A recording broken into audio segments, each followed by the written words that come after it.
and welcome to the Park to Park podcast, where we compare theme park offerings from coast to coast. We don't always see eye to eye, but in the end, we'll try. I'm your host, CJ, and I'm joined by Alli. Alli, how are Hi, you doing?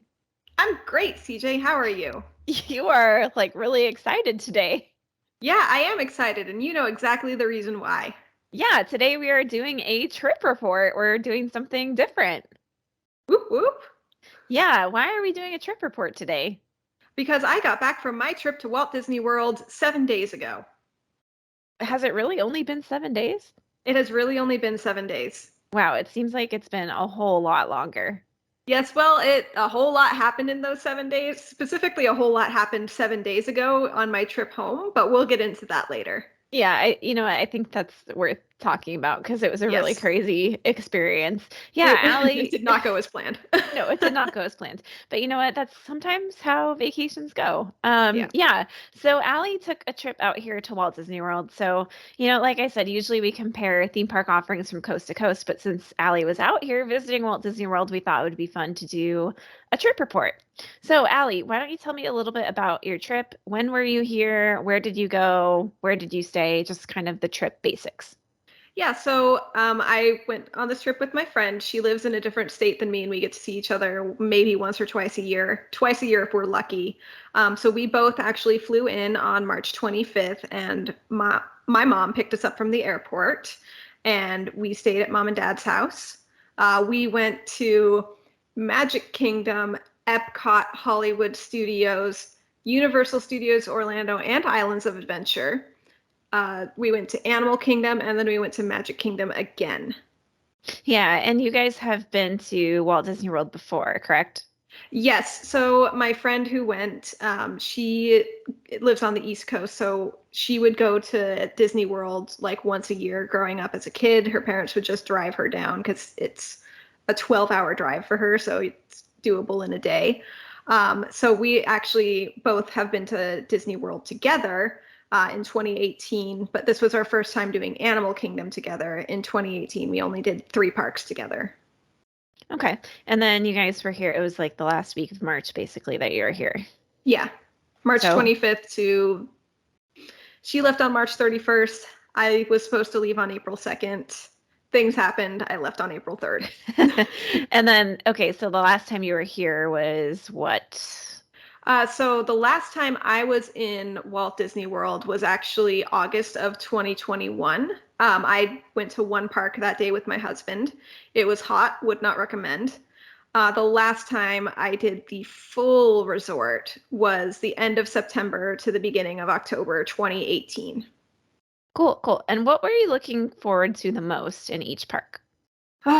Okay, so we know that I am a thrill ride junkie. So obviously, I'm looking forward to riding Space Mountain, to riding Rock and Roller Coaster, to riding Test Track, to riding not Expedition Everest because it's closed, but doing the, Pandora rides and that sort of thing.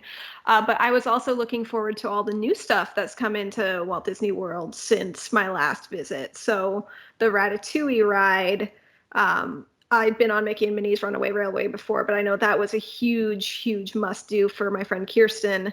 We were looking forward to the Star Wars stuff. And then again, we had never been to Animal Kingdom together. So this was her first time doing all of the Avatar rides. So really looking forward to that.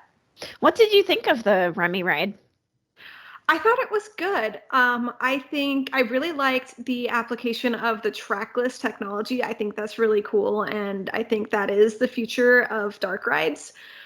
I think that not just Disney, but a lot of theme park manufacturers need to keep in mind that not everything needs to be 3D. Yes, that's kind of my one beef with it too.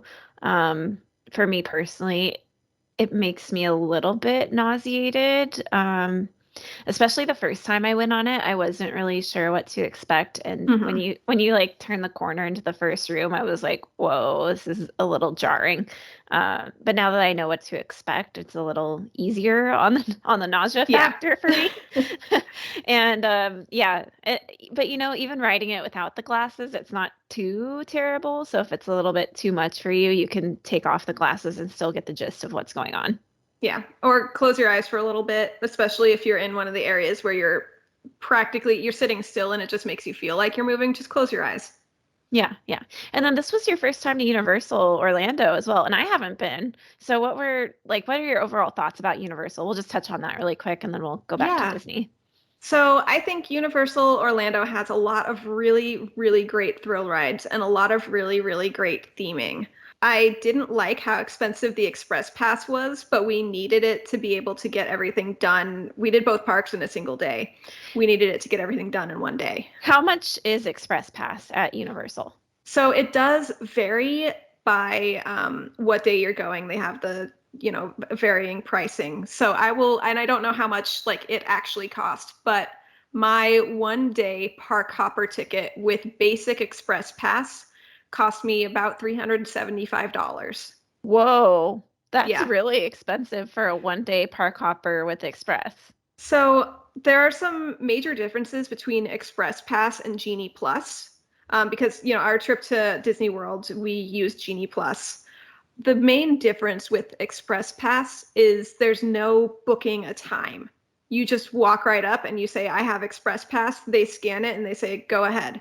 And you just jump the Oh, line. So there's no like, oh, I booked my return time for this window. I have to make sure I'm here then. You just walk right up. And then with the basic Express Pass, it means you get to do it once per ride. There is a higher tier of Express Pass where you get to do it as many times as you want or can per ride. hmm. And then with Express Pass, it's not eligible for Velocicoaster or for the Hagrid's motorbike ride. Is there any way to skip the lines on those rides, or is it just standby? I believe there is single rider for both of them. Oh, okay, that's good to know.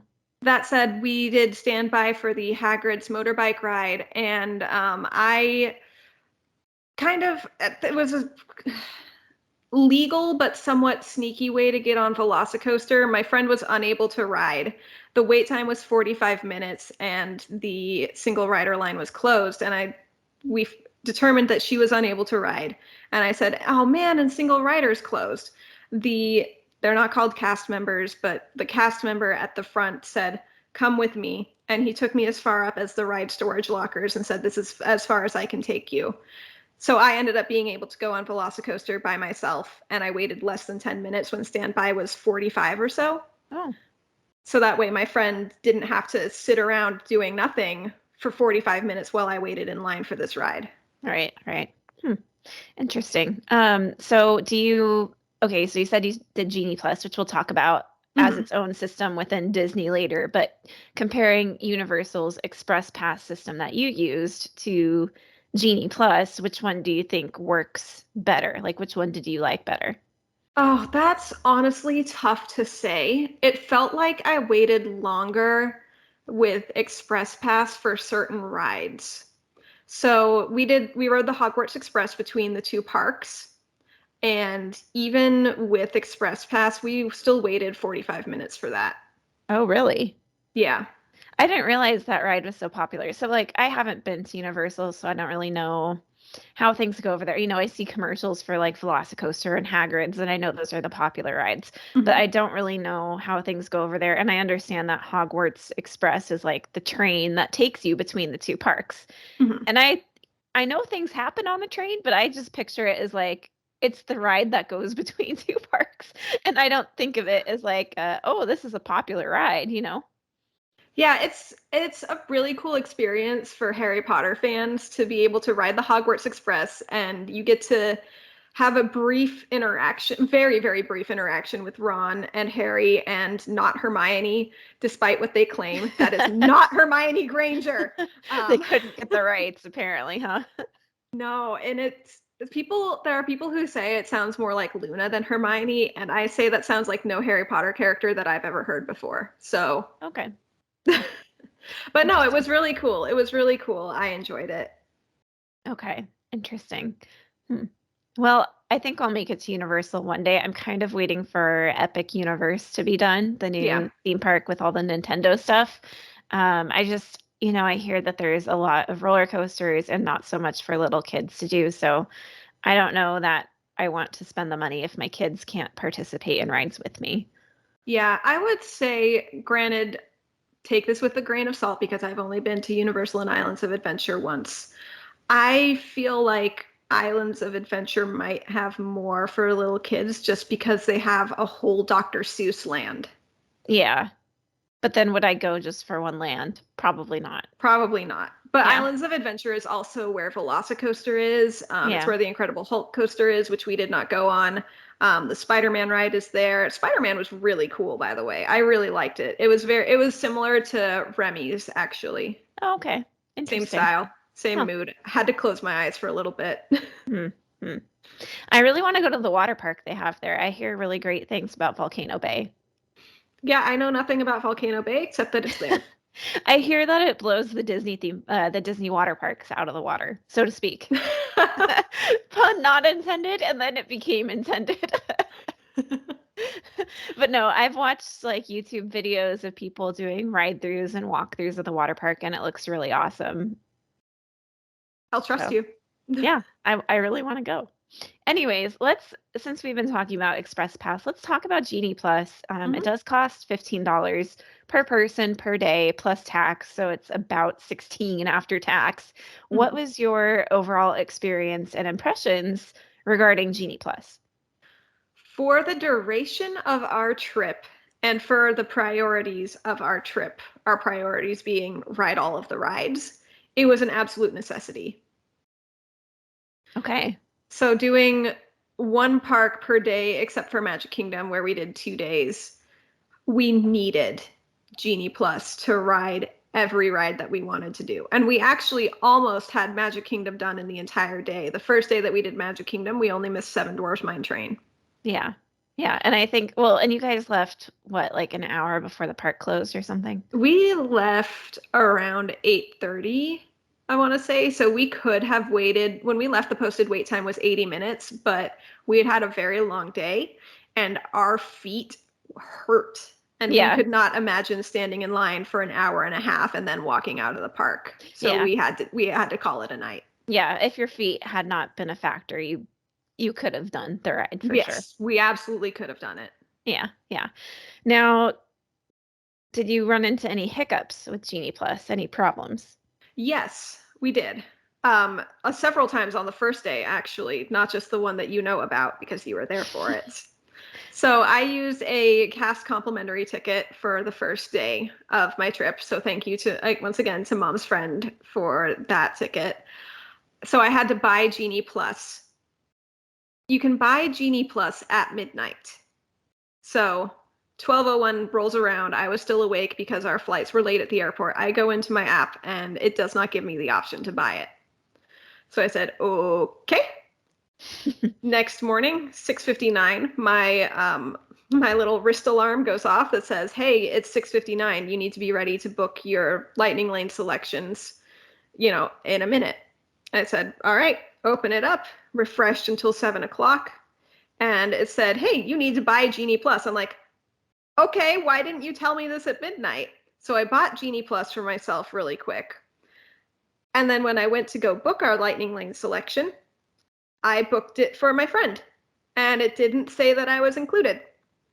So I'm like, I just bought Genie Plus. Why was I not able to then book my Lightning Lane?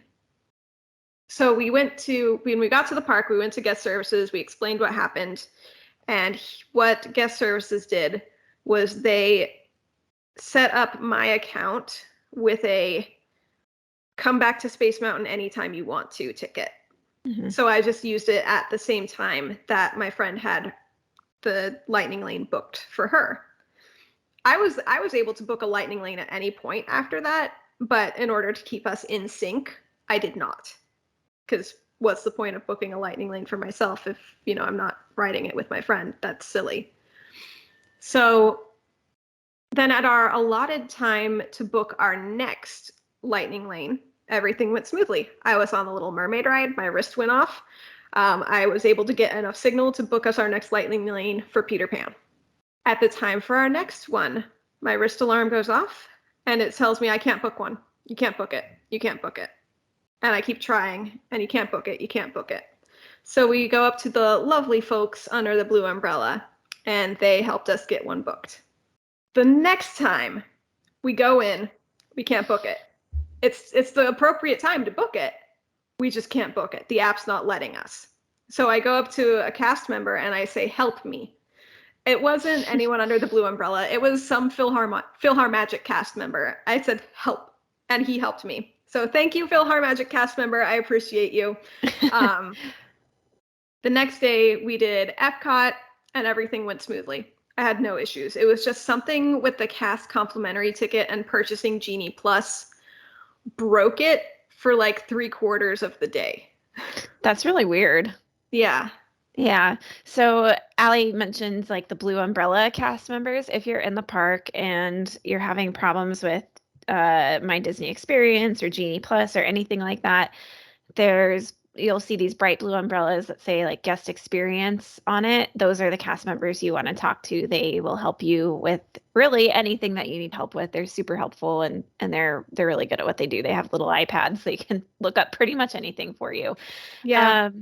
Actually, Now, I'm gonna piggyback off of that. The guest services that I went to in Epcot in the France Pavilion, he actually went in because what had happened was we linked the complimentary ticket to my Magic Band, and then the next day when I was using the ticket that I bought, that was still, like, the complimentary ticket was still linked to my Magic Band. So I couldn't use my Magic Band anymore. oh my I had to gosh. use my phone. So we rode Remy's, we went to the guest services team in Epcot in France, and we said, help. So he hooked my Magic Band up appropriately, and then he actually went in and cleaned up the My Disney Experience account for me. He removed the profile that had the complimentary ticket, and he removed the profile that had my maiden name on it. So Nice. it's all cleaned up for me now. Nice. Yeah, they'll do a lot of stuff that like you as a guest can't necessarily do. You just see that it's broken. Yeah. Yeah. Now, comparing Genie Plus to the old system, Fast Pass Plus, where you book 3 in advance, 60 days before your arrival or 30 days, depending on what hotel you're staying at. And then once you use those 3, you book another one, and then you can book another one. Which system do you like better? Genie Plus was a lot more stressful. It was you have to watch the time. You have to watch the time. And then you book your first one, and there's some 1 or 2 really high popularity attractions at each park. So you book your first one for one of those high popularity attractions, and you're just like, okay, am I going to get the second one? You don't know, because you can only have, you book one, and then 2 hours later you can book your next one. And for us, like, we booked Frozen for Epcot, and then 2 hours later Test Track was gone. We could not get on Test Track for using the Lightning Lane. Yeah, that was kind of my experience with it too. I've used it once when my friend was visiting Hollywood Studios and we were not staying the whole day because his flight was at like 6 in the morning the next morning. Yeah. So we had to get up at and it was the half marathon was the morning of his flight. So we had to leave extra early to like deal with the race traffic and all that. Yeah. So yeah, we used Genie Plus that day, and yeah, and we were dealing with all like the racers in the park that day too. So it was like a busy week, and it was right around President's Day weekend, so it was like really crazy in the park. Really hectic, yeah. Yeah. So we were like, okay, let's just use Genie Plus, whatever. And we were going to Hollywood Studios, of course, like the busiest park, right? Mm-hmm. And we were kind of dealing with the same thing where we'd get one Genie Plus selection and the next, we'd try to like refresh to get another one. And we were just watching the times change, like as we were counting down to get our next one. And then it would just disappear. It's like, oh, yeah. I guess we can't get that anymore. Okay. The other thing that I noticed is that sometimes the times changed weirdly. So yes, we were trying to get one at Animal Kingdom, and we were like, okay, we're trying to get it for Dinosaur, but we need to time it so that it's not, at the time that we are literally riding Kilimanjaro safaris. So we're checking it. We're eligible to get it. We're checking it, and it's like, okay, it's for an hour from now. Okay, it just changed to half an hour from now. Why did it go back in time? Yeah. It's just, it jumped around, not in a way that was expected. Yeah, and I feel like it's been so long I can't remember, but I feel like with FastPass Plus, you could see all the available times and pick a time that worked for you. The other thing with FastPass Plus is it wouldn't let you, book anything that was too close to each other or like too close to a meal. There was a time. Let me actually, let me pull up the screenshot. Wouldn't it warn you and say like this overlaps with your meal time? Yeah, and we did get warnings that said, hey, if this is really close to something that you already have booked. But let me pull up the screenshot that I took. So we had our lightning lane for Peter Pan between 4:05 and 5:05. We had our lightning lane for Buzz Lightyear Space Ranger spin from 4:45 to 5:45. We had our lightning lane for Haunted Mansion from 4:50 to 5:50. And we had dinner reservations at Skipper Canteen at 5:50. And it let me have all of those. Interesting. That's really close together. Yeah, it is. So I guess We if had to you, hustle. yeah, so I guess if you work the system, if you know how to work the system and you get really lucky on your times, you can stack them. Yeah, like we But did. yeah, but I feel like you have to time it so right. And I just feel like and I don't hear about that happening that often. Mm-hmm. It was honestly, it was pretty stressful. Yeah.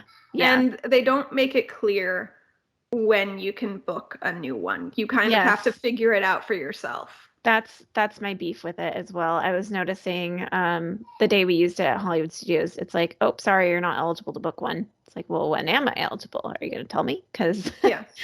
you know, like I liked the pre-planning aspect of FastPass Plus and having everything like very clearly defined for me. Whereas this is like on the fly, woo, you don't know what you're getting until the morning of, you know. Yeah. Kirsten and I are definitely planners. We had our Google Doc all set up like months before our trip, just Google Doc of these are the rides that we want to go on at each park, and these are like our priorities, and this is where we want to eat. So, yeah, I definitely miss, having that certainty of FastPass Plus. Yeah, and the other thing, we were used to the old paper fast passes at Disneyland. Like that Mhm. was how we did the parks for years and years and years.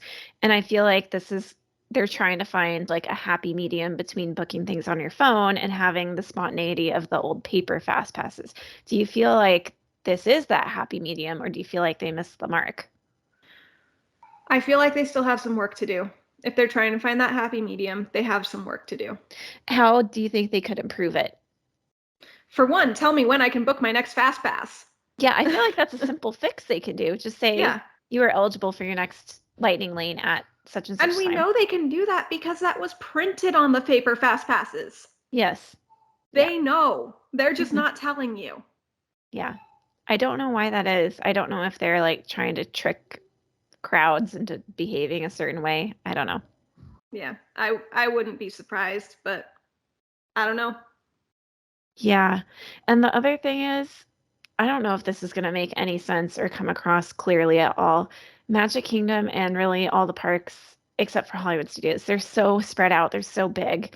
It's really hard to be spontaneous like that. Like you were talking about Peter Pan and Buzz Lightyear and Haunted Mansion, and they're like I They're mean, not next to each other. no, Peter Pan and Haunted are pretty close, but when you have Buzz Lightyear between that and then dinner at Skipper Canteen, they're like all over. You're Yeah. walking one way and Well, then the other way and then back and forth. That's Haunted to Skipper Canteen wasn't too far. no, but if you're going from Peter Pan to Buzz Lightyear to Haunted Mansion, that's back and forth and back and forth and back Yeah. and forth. And it's really hard to be spontaneous like that in parks that are that big. Yes. Um, and it would be a lot easier to be able to pre-plan, even just for saving your feet and walking around. I feel like a system like this is going to work better in smaller parks like Disneyland and California Adventure and Hollywood Studios. Agreed. Just from a geographical standpoint, like they're making it harder from a geographical standpoint to tackle these big parks. Yeah. I'm Even though honestly there's less rides. mhm.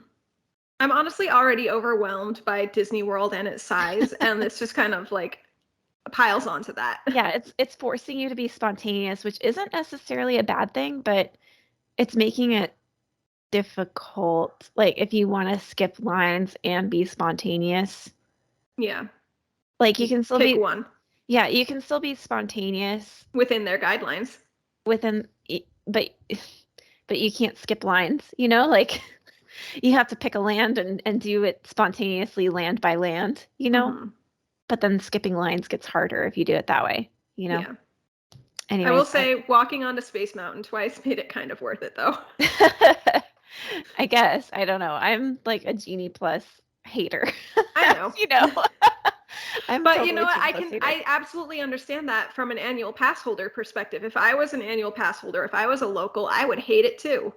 But I'm the target market for it. I'm the person who comes to Disney World every 3 or 4 years and wants to ride all the rides when I'm there. I Yeah. am their target market. So do you think you're going to use it on future trips? Yes.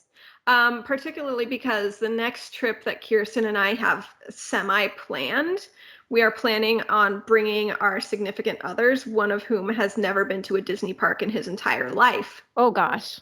Yeah, so it'll be, for one, it's we're planning on it being a longer trip.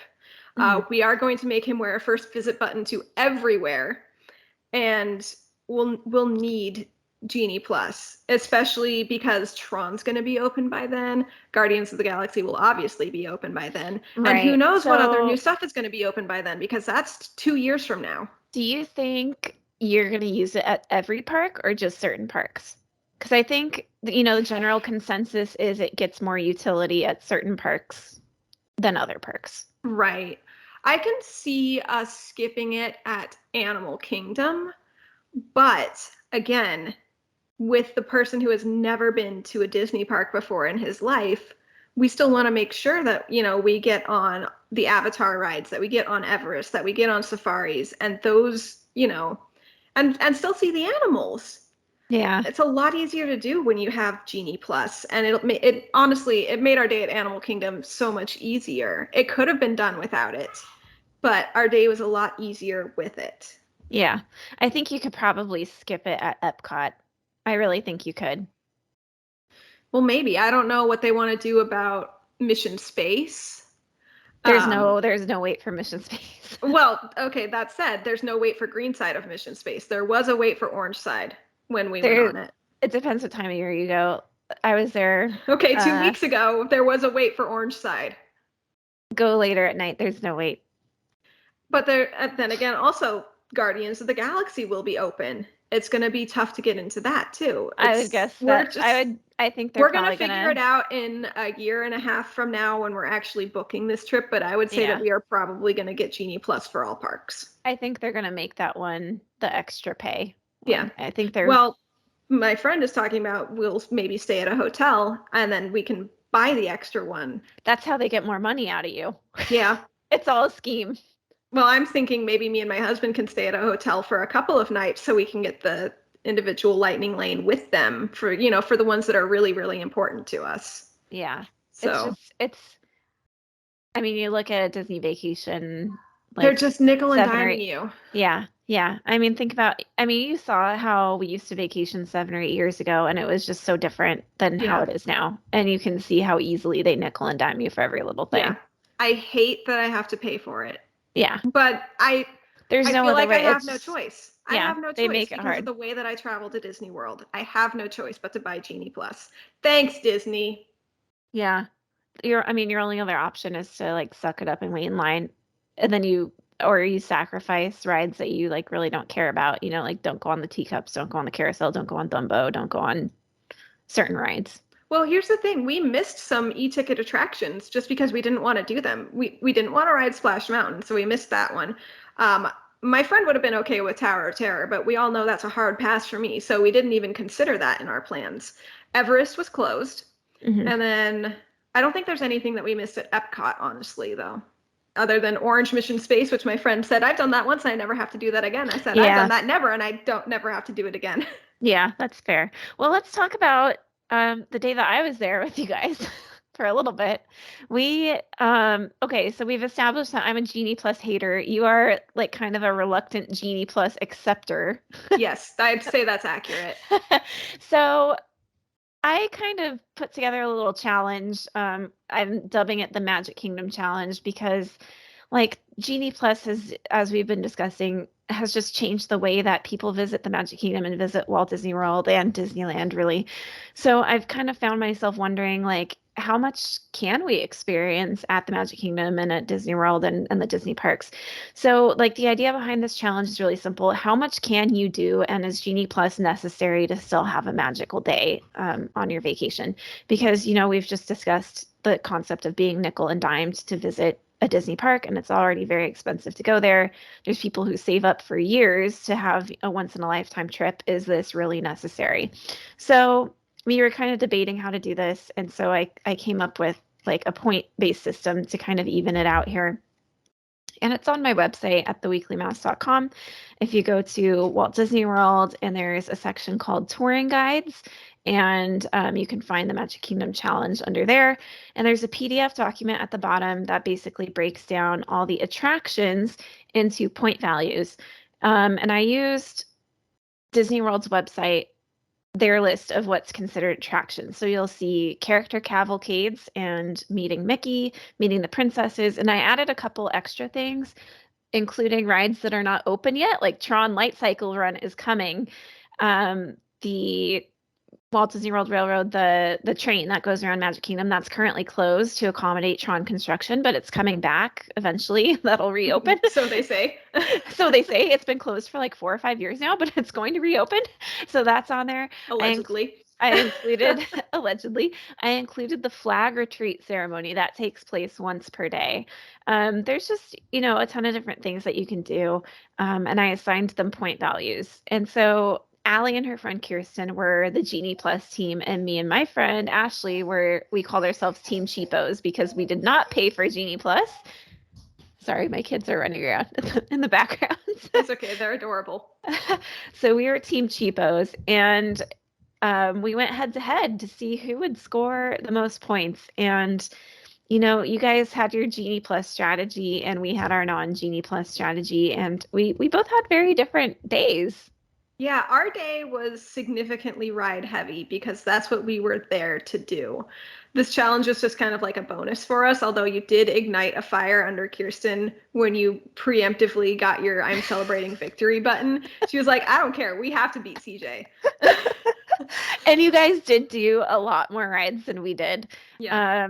But let's see, the number of things that we did 26 attractions, and you guys did 21 attractions, but you were definitely more ride heavy. Like you guys did Space Mountain, you did Peter Pan, you did Buzz Lightyear, Haunted Mansion, and we didn't do any of those things. Wow.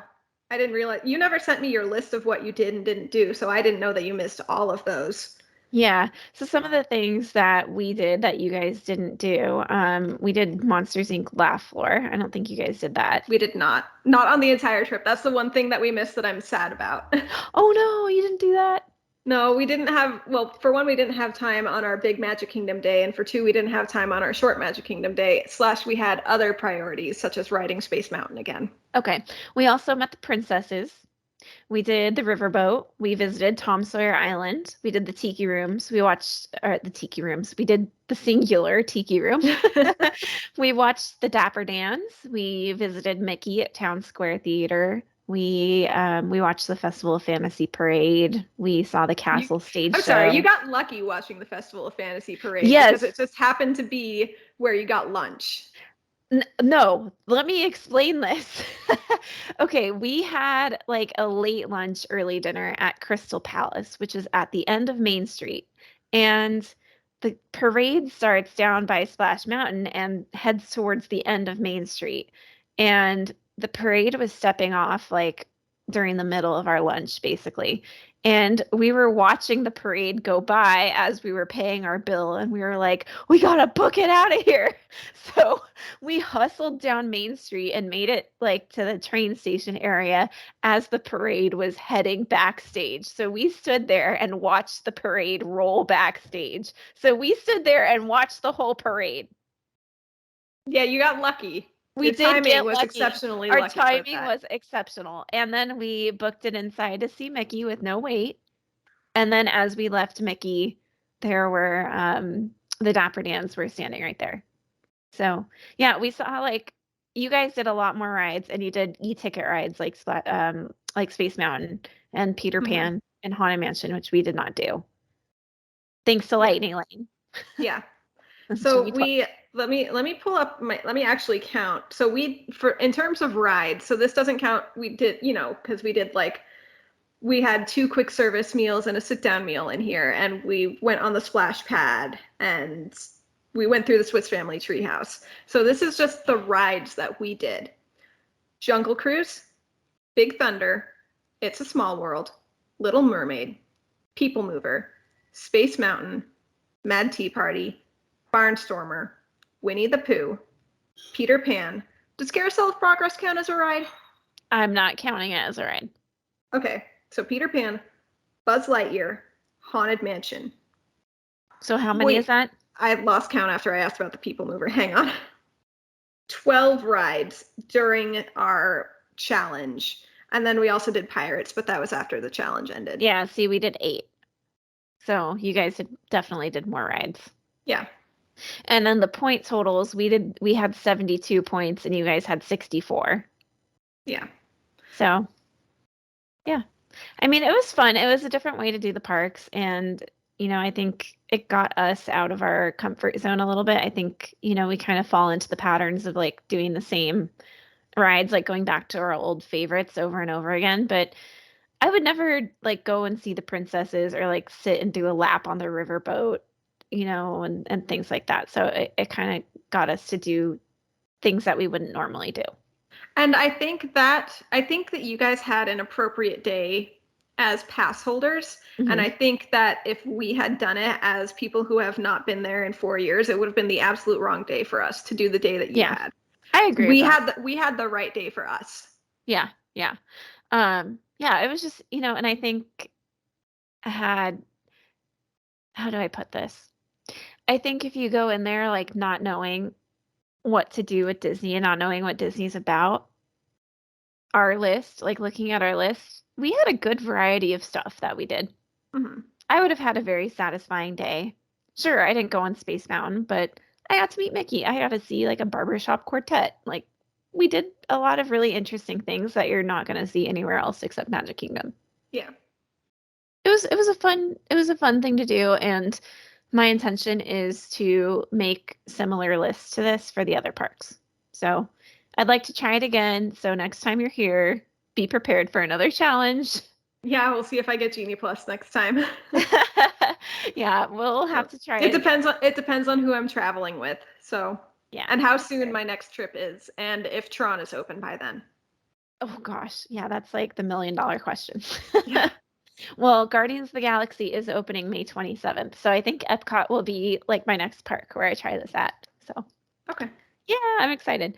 So let's talk about restaurants and snacks. Were there any standout restaurants or food or anything that you tried that was like mind-blowingly good or bad? So one thing, and I'm gonna open up and get a little personal here. So CJ and I both actually have the same allergy. We're allergic to garlic and onions. CJ's I think is a little bit worse than mine, and our dad's is definitely worse than ours. But on top of that, I have a history of kidney stones. So there are certain things that I can't or shouldn't eat. Some of which I don't care about, some of which break my heart. Like, oh, you shouldn't eat chocolate, Allie. Like, and you shouldn't eat potatoes. And like, those are the two that break my heart. The other thing is that I have ulcerative colitis. So it's irritable bowel disease. It's a chronic illness, and I'm very lucky that the medication that my doctor put me on it keeps me very, very well controlled. Because when I was first diagnosed, I literally pooped my pants like 3, 4, 5 times just because I couldn't make it to the bathroom in time. Nice. Yeah. Uh, don't worry. Thanks, Dad, for buying me Walmart underwear when I was really sick. Anyways, now that I've gotten up close and personal about my poop, um, I was really nervous about going to Disney World and eating because this was my first significant theme park trip since my diagnosis. I'd done one day at Hollywood Studios since diagnosis, but that was it. And, that's really only 1.5 meals in the park. This was 6 straight days at theme parks where I'm eating 2 meals a day in the park. And that's really nervous for somebody who has an IBD condition. You don't like, Disney is really great about, having bathrooms everywhere, but like, if you have to go, you have to go now. So I was nervous about that. And I was also nervous because, traditional things that you think of as like theme park food and fair food, like fried things and greasy things and funnel cakes and all of that can set me off. And I know there's a lot of people who can't eat popcorn because that sets them off. I had the easiest time eating at Walt Disney World, and I had zero issues with my disease Yay. eating at Walt Disney World. And I'll be honest, most of the time we ate quick service. We had Oh, 2 sit-down meals. We had Skipper's Canteen, our sit-down meal, and then mom and dad were very kind and took us to Tiffin's at Animal Kingdom for a sit-down meal. Everything else we had quick service, and I didn't have to modify anything based on, my dietary needs. I modified a couple things based on dietary wants, like, no, please don't give me the like spicy peppers on the salad because I will not eat them. But I just had a really phenomenal experience eating at Disney, and it makes me feel really good to know that I can go back and be fine. that's really good. Do you think what was your favorite restaurant you ate at? Quick service or table service? Are you asking me to pick like which is more my favorite, my niece or my nephew? Because like that's a really hard question. So, and honestly, I can't even break it down per park. Yeah, I know. Like, It's hard. I will say the salad that I had at ABC Commissary was delicious. I'd say the thing that I liked least was the meal that I got at Docking Bay 7. Oh. Um, yeah, which I got the chicken and the broccoli and the mac and cheese, the like Andorian tip yip chicken or something Oh. like that. Yeah, the chicken Like there is kind of dry. it was fine, but I'm sure other stuff there is better. The food there has Um, been kind of hit or miss for me. It's like a little too, they try to make it like weird, like Star Wars weird food, and it yeah. doesn't always work. I mean, I can't speak to that because I've only eaten there once, but like it was fine. I Yeah. just wouldn't order that particular Yeah. dish again. I know what Kirsten got, she loved. She got like the ahi tuna salad and she Okay. said it was delicious. So, Okay. I like my fish cooked. So, Yeah, that's a very particular, you have to like that to like it. yeah. Yeah. Okay, well that's good to know. Did you eat at any of the food booths for the Epcot Festival, Flower and Garden? Yes. Yeah, so I had some salmon. I had a bite Oh, was of that the one over by Figment? I think so. Mom got the like garlic crusted corn on the cob at the same booth. Yes, the So, same. I've had that salmon and that was really good. yeah, I had to do a little bit of eating around things on that, but dang, Yeah. that salmon was good. And I needed it because it was protein time. And Yeah. salmon was a great protein. Yeah. Yeah. Um, I had a bite of some of the corn spoon bread from the like honeybee booth. Okay. I tried that and it was a little dry for me. It wasn't really my favorite. I liked it, but I'm also a huge fan of cornbread, so Okay. Okay. Fair, fair, fair. and then we got the bacon scones in England. Oh, I haven't had those. They were really good. Cool. I think it's technically like a BLT basil scone, so they give you Oh, like yes, yes, bacon yes. jam and it's like sun-dried tomato scone. That was really good. Although it was me and mom and Kirsten and we got one apiece and we probably could have gotten two between the three of us. Yeah. We also shared the like dark chocolate raspberry tart thing. Oh, I want to try that. I had a bite of it. I was not a fan, but mom and Kirsten were like, "This is amazing, Allie, you're crazy." Well, I'm going to take a moment here. My friend Matt has an app called Park Snacker. So if you would like to read Disney food reviews and rate your own Disney food that you have tried in the park, download it. It's on Apple and Android. Park Snacker, give it a download and you can peruse food reviews and you can add food to your snack list. So I'm going to plug that really quick. Let's talk about rides. Any standouts, good or bad rides that you like misremembered or anything like that? We So we know your loved, memory is a little messed up when it comes yeah. to Disney rides. So I loved Runaway Railway. I thought that was fantastic, and I thought the pre-show for it was also fantastic. And I will leave it at that for those of our listeners Yes. who haven't been on yet. The pre-show, they turned that off during COVID when the parks reopened, and that ride opened not long before COVID hit. So a lot of people have not seen the pre-show. They just turned the pre-show back on like maybe 6 months ago. We did see the pre-show in August, so it Okay, was at okay. least at least before August. So like 8 months ago, 8 or 9 Yeah. months. Yeah, it hasn't been on for that long. I will say that at the end of the pre-show, knowing how the pre-show was going to go, the pre-show ended and I go, that's the coolest thing I've ever seen. Yeah, it was really cool. It's really cool. Yeah. Once again, I love, I'm a big Star Wars fan. Rise of the Resistance blew my mind again. I really wish they had single rider for that ride. Yeah. Yeah. Womp womp. Test Track, always a classic. Love that. Mhm. Wish I didn't wait an hour and a half for Slinky Dog Dash, but that was also fun. Seven Dwarfs Mine Train, for me, it's take it or leave it. Honestly, that might be a spicy take, but I don't like the side to side rocking motion. Mhm. And then, not that you asked, but Velocicoaster was literally the best roller coaster I have been on in my entire life. Okay. It was so good. It was so good. And I enjoyed the Harry Potter rides as well. Cool. Okay, I'll make it. I'll make it to Universal one day. I keep hearing people talk about how awesome it is. I'm like, yeah, I know. I'll go one day. So, I'll get so there. the problem with Universal is that Universal is laid out like World Showcase, but without the boat.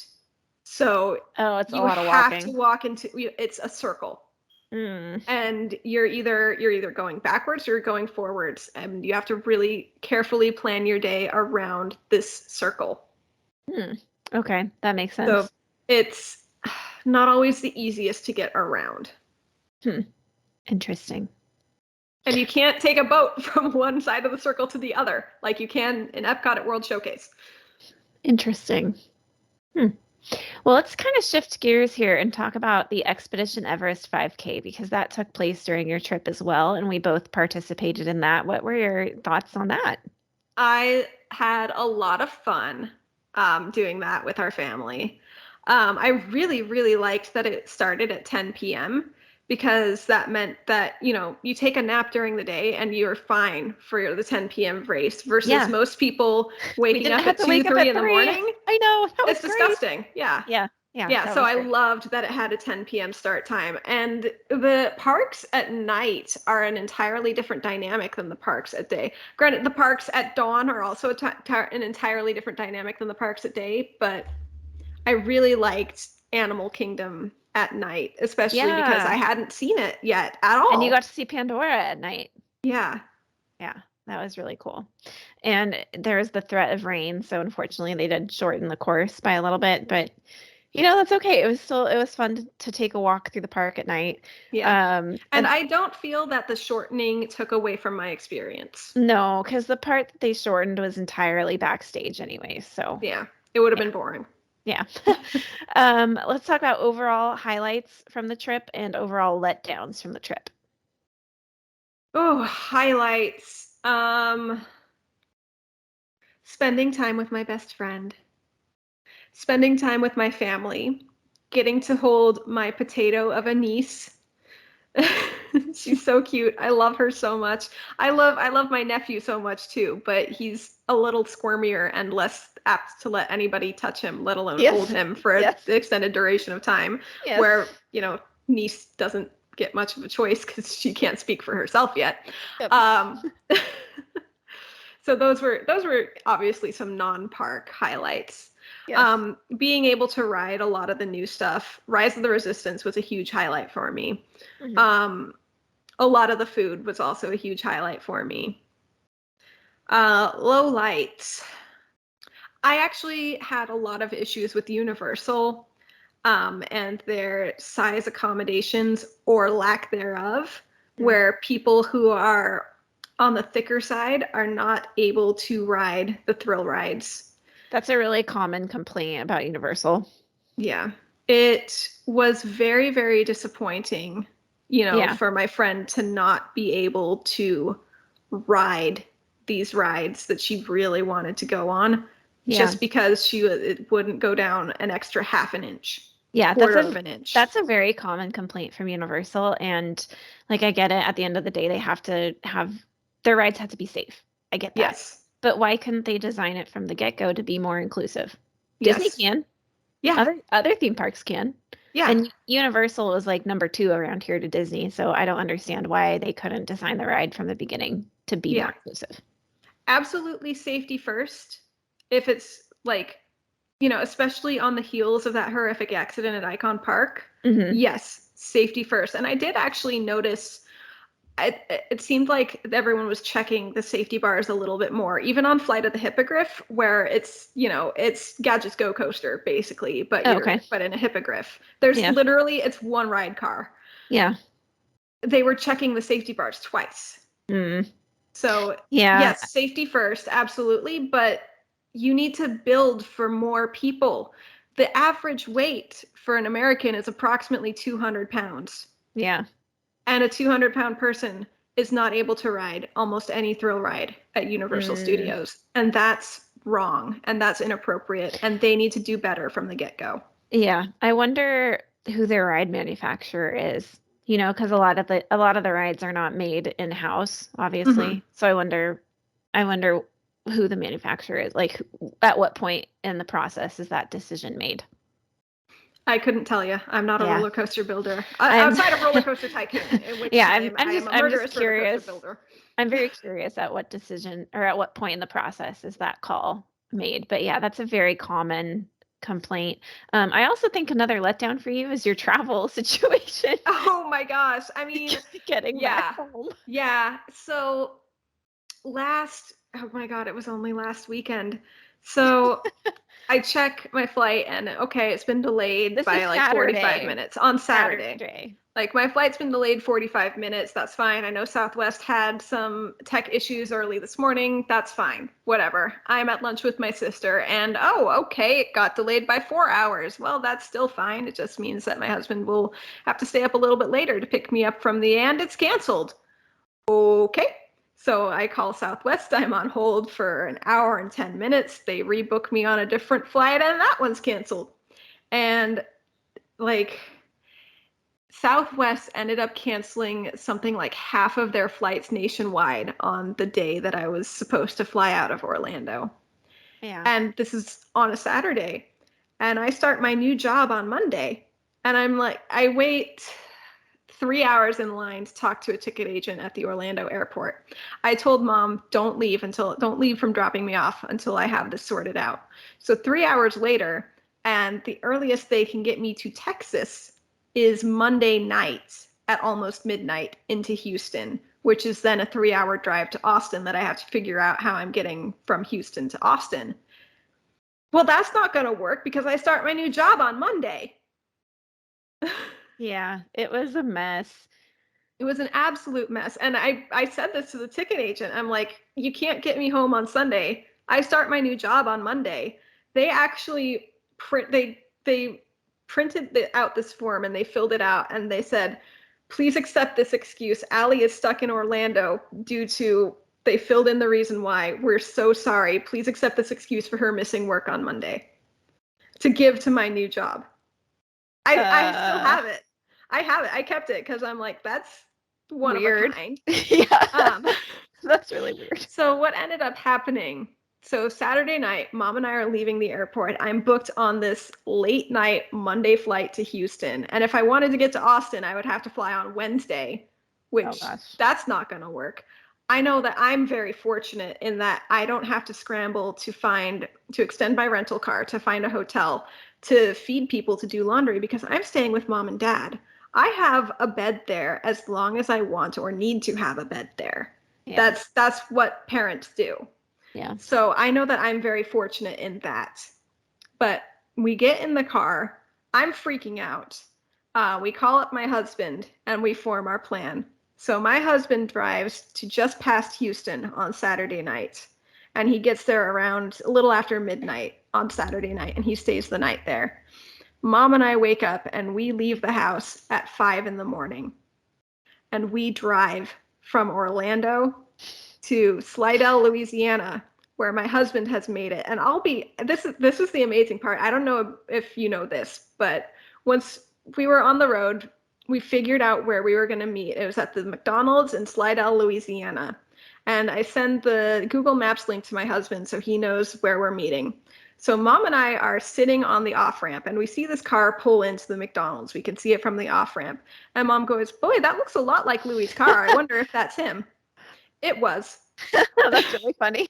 So we arrived at the McDonald's within a minute or two of each other. That's pretty cool. Meet at McDonald's. We do the prisoner transfer where I go from Mom's car to my husband's car. We also get lunch at McDonald's because it's safe road trip food. Yeah. And then Mom starts driving back to Florida, Oh and God. Louie and I turn around and drive back to Texas. I was on the road with the exception of lunch breaks, breakfast breaks, dinner breaks, bathroom breaks, gas breaks from 5 a.m. Eastern to 12:30 a.m. Central. So this is a 20-hour road trip that I did in a single day to get me home to start my new job on time on Monday morning. Would you And do it boy, again? I was there. Would you do it again? Oh my God, no. Did you tell your work about this? Yes. What did they say? I sent a message on Slack on Saturday night because I already had access to like the system. So I sent a Slack message from my phone that says, "Guys, I am stuck in Orlando. I'm doing my best to get back on Monday morning. I did not bring my laptop with me because I figured a Saturday evening flight was plenty of time to get home from Orlando Yeah, on a to 2-hour be at flight. work on Yeah. Monday morning." And they said, "Travel safe. We'll be here when you get home." Because I work from home, so it's not like I didn't have to be in Yeah. an office in the morning. I could Well, literally roll did out you of bed tell at them? Did 8:55 you tell and them about like the 20-hour drive situation? I've told some of my coworkers about that, like in some meetings that we had this week, because they were aware that I had trouble getting home, and I told them, yeah, it turned into a 20-hour drive on Sunday, and they're like, "Oh my God." Did you get anything from Southwest? No. Oh, what? You need to be on them. They need to give you something. So I got a credit for the flight that I did not take that they booked me on to Houston. So I can call them and get that refunded. But they, the woman at the counter next to me was like asking like, "Well, are you going to cover my hotel? Are you going to do anything?" And they were like, "No, I'm sorry. There's nothing that we are doing for this." That is ridiculous. Yeah. Yeah. Yeah. Wow. Wow. Yeah. So that was fun. Honestly, okay, I don't want to like hate on Southwest. I actually really like Southwest, especially if I'm flying alone. Because like what for one, I can check my bags for free, and two, I'm flying alone. I don't care where I'm sitting. Like Yeah. I don't have Yeah, to sit in the stress out front about row like middle and get off the plane first. Yeah. exactly. Like I can sit next to strangers. I can sit in the exit row. I don't have to worry about getting two seats together or four seats Yeah. together in your case. Yeah. But oh my God, it was a nightmare. And I have another flight on Southwest in a couple of months, and I'm just like, I really hope it's gonna be okay. Yeah. Okay, moving back to our little questions here. Is there anything that you would do differently or the same on this trip? So one of the things that we encountered was we were worried about getting everything done at Hollywood Studios in a day. And we got worried about that about halfway through our Hollywood Studios day. And we said, okay, let's see if we can change our Magic Kingdom reservation that we have Hmm. on Thursday. We couldn't, Yeah. unless we wanted to go to Epcot. Well, we already got everything done at Epcot, so we don't want to go to Epcot. So I would maybe have not booked 2 Magic Kingdom days. That said, I will say it worked out. We got everything done at Hollywood Studios in a single day, including Oga's Cantina. Hmm. So it was great. It worked out in the end, and we actually didn't have everything done at Magic Kingdom, so it ended up being perfect. I wish now this is not something necessarily that we could have changed, but I wish there was more flexibility for us that we could have if we needed to versus the you have to book your park reservations, and if you Yeah. don't, it's too bad. Yeah, and Disney's kind of said like they're not getting rid of the park reservation system. So unfortunately, that's here to stay. And really, the only way around that is to get a park hopper ticket so you can Yeah. go wherever after 2 o'clock. And again, that's like just more nickel and diming, basically. That's pure profit for Disney. So there's no incentive for them to get rid of that program. Yeah. And then, is there anything that you would do the same for next trip? Rope dropping Avatar Flight of Passage. Yeah, especially with the 7:30 a.m. opening. Yeah. Yeah. That was That was really, really good. I didn't like having to eat that early in the morning No. to like fuel up for a theme park that day, but I liked having that park open that early because we were done an hour before our dinner reservation. Nice. Nice. So we got to chill and watch some animals while we were waiting for, us to get a table, Yeah. basically. Nice.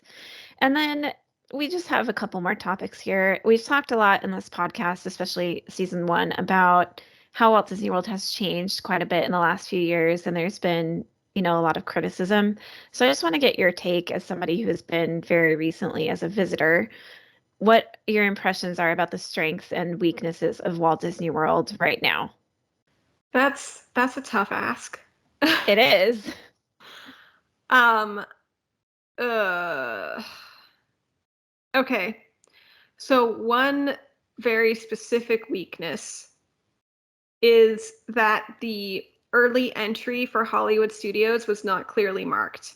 And we thought Hmm. we were in the regular line, and we came up and they scanned us and they were like, "Well, are you hotel guests?" I'm like, "No." They're like, "Well, this isn't the right line." I'm like, "That was not clearly marked at all." Like I understand and I will go to the other line, but you need to know that that was not clearly marked.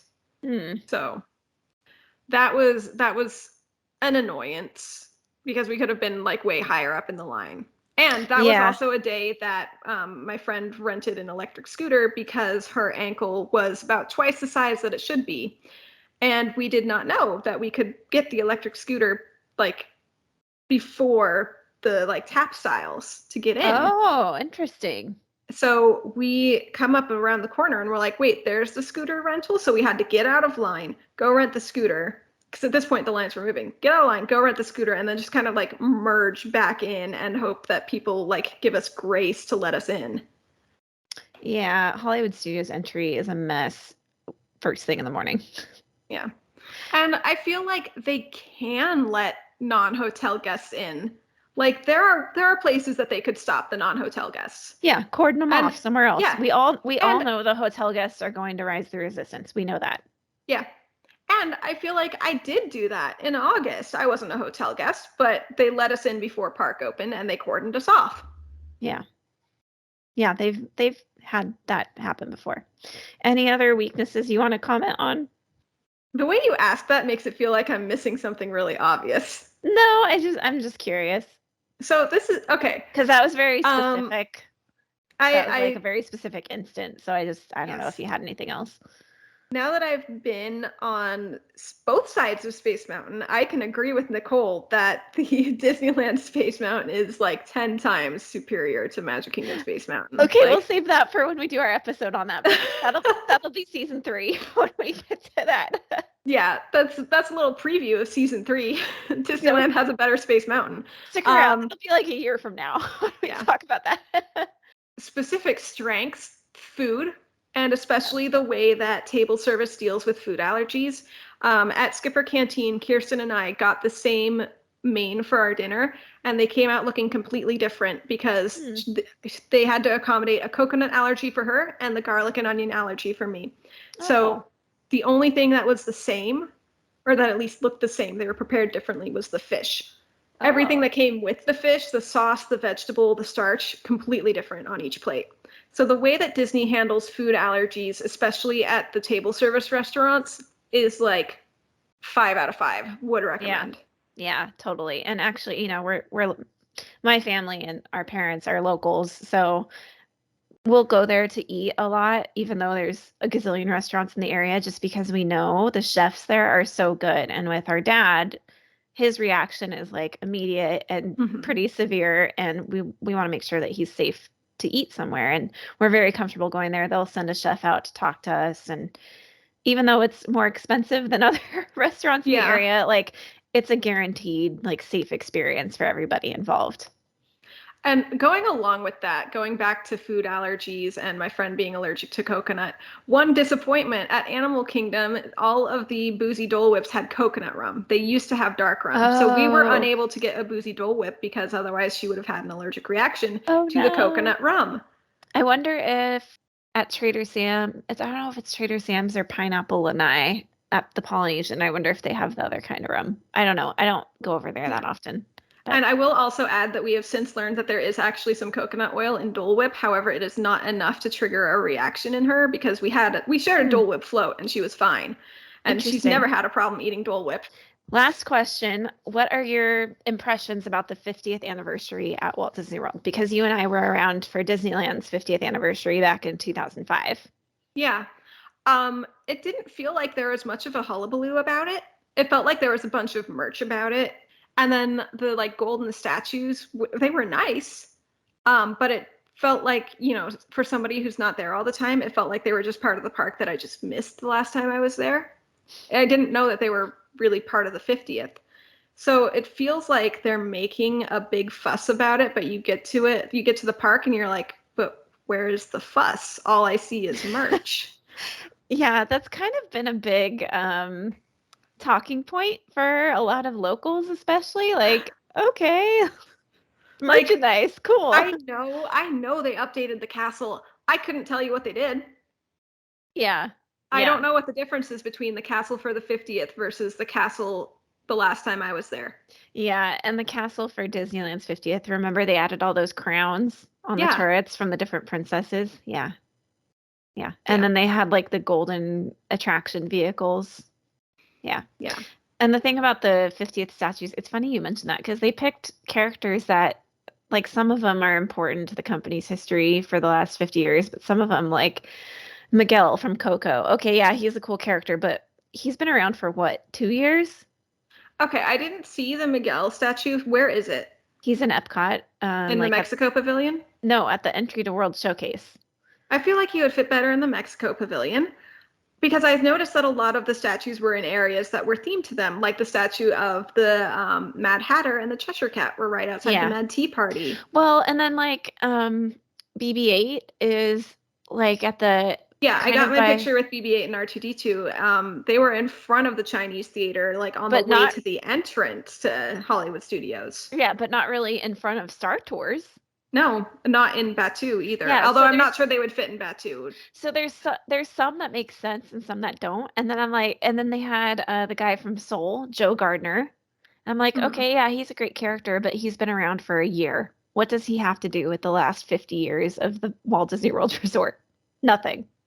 Okay, but I will say that there's diversity there. They're not just putting statues of the princesses. They're not just putting statues of white people. I know, I understand that. I don't know. Hmm. They, Diversity is important. I get that. I get that. And you love jazz. I do love jazz. I just have questions about why they chose certain people for, I don't know. Okay. It's just like BB-8 has not been around for the last 50 years of the Walt Disney Company or the Walt But Disney World Resort. BB-8 was an immediate fan favorite. Yeah, I know. I know. I, Just because you don't like Star Wars. I mean, come on. yeah, but you look at Walt Disney World Resort, I'm like, did BB-8 contribute to the history of the Magic BB-8 Kingdom? plays a very important role in Rise of the Resistance. Okay, fine. I don't know. I just have questions about some of the characters they chose and why. And then Figment, he's off to the left on the bridge on the way over to World Showcase. He's not even in front of his own attraction. Why? Could it be a crowd flow thing that they don't want people clogging up a certain area taking selfies with Figment? Is the Or area in front of Figment ever crowded? No. thank you for answering that question because I didn't have the answer for it. No, it's never crowded over there. Why did they put him on the walkway to World Showcase? Why didn't they put him Okay, in front maybe so that people would see him because that, to your point, people don't go over to Figment and they want to make sure that people see him by putting him in a of more popular thoroughfare. I'm not saying that Disney made the right decision. I'm just trying to find a possible explanation for the decision that they did make. Anyways, I just don't think, I don't know. There's a lot of people who are on the same page as I am who are like, why did they choose these characters and why are they in the places that they're in? To counter that, I will say that there will always be people who say, why did Disney do this? They should have done this. Even like, why did Disney like put Cinderella Castle at Walt Disney World. They should have put like Sleeping Beauty Castle there too. Like there will Yeah, I always know. be people who will question what Disney has done. I know. And we will never have all of the answers to why Disney has done what Disney has done. And Yeah. sometimes we just have to accept it and move on. Yeah, yeah, but I think your point about the 50th being a lot about the merchandise, that has been a theme for a Mm-hmm. lot of people. That's not an uncommon opinion about the merchandise. So, I don't know. It's been kind of a dud for the 50th. Um, Anyways, I think that kind of wraps it up unless there's anything else you wanted to add. Nope. Okay. That was a big sigh just to say nope. Well, Well, it was a thinking sigh. okay, fair, fair, fair. All right. Well, thank you guys for joining us as we talked to Allie about her recent trip out here to Walt Disney World. I don't know, when is your next trip out here? So I don't have anything booked, and I am planning on coming out sometime before this, but my next, I am definitely coming out here for sure, is going to be in January to February of 2024. That Okay. said, I will come out before then. That's the only one that I have at least an approximate date range for. Okay. Well, stay tuned. All Yeah. right. If you have any thoughts about Allie's trip report, if you agree with her or disagree with her about anything she had to say, let us know what you think. You can find us on Instagram and supposedly, allegedly on Twitter at Park2Park Pod with the number 2. You can email us with questions, feedback, future episodes, ideas, and more at park2parkpod@gmail.com. Don't forget to subscribe and leave us a review wherever you listen to podcasts. Thank you for joining us. Allie, what is our next episode about? Our next episode for real this time is going to be castle battles, talking about Sleeping Beauty Castle versus Cinderella Castle. Yeah, that should be pretty interesting. We were actually going to talk about that on our last episode, and then we were kind of talking about the different aspects of the castle, and we realized there's a lot to unpack. Surprisingly, a lot to unpack about the castles. So we will see you next time for our castle showdown, our castle battle. Dun dun dun! Dun, dun, Thanks for dun. joining us, everyone. Bye.